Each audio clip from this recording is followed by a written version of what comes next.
নোটকাণ্ডের জেরে কি ঝরে গেল আরও একটি প্রাণ? এক ব্যবসায়ীর অস্বাভাবিক মৃত্যুর পর পরিবার প্রতিবেশীদের দাবি ঘিরে চাঞ্চল্য হাওড়ার শালকিয়ায়। মৃতের নাম দেবাশিস ভক্ত।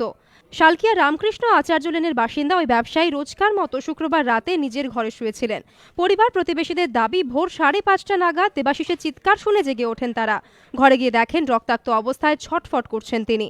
পুলিশ সূত্রে খবর, ধারালো ছুরি দিয়ে গলার নলি কাটা ছিল ওই ব্যবসায়ীর। পরিবারের লোকজন ও প্রতিবেশীরা হাওড়া জেলা হাসপাতালে নিয়ে গেলে তাকে মৃত বলে ঘোষণা করেন চিকিৎসকরা।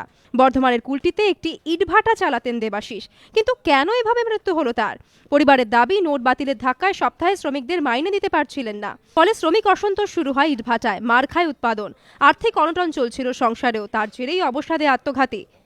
Mental depression. আচ্ছা, কেন? এটাই তো আমরা লেবার পেমেন্টের টাকা নেই, আচ্ছা এইটাই হচ্ছে মেন। ওনার ইট ভাটা আছে, হ্যাঁ তো সেইখানেতে পেমেন্ট দিতে পারছে না, অশান্তি এই জন্যই হচ্ছে।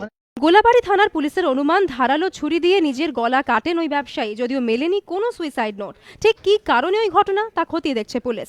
সুনীত হালদারের রিপোর্ট, এবিপি আনন্দ, হাওড়া।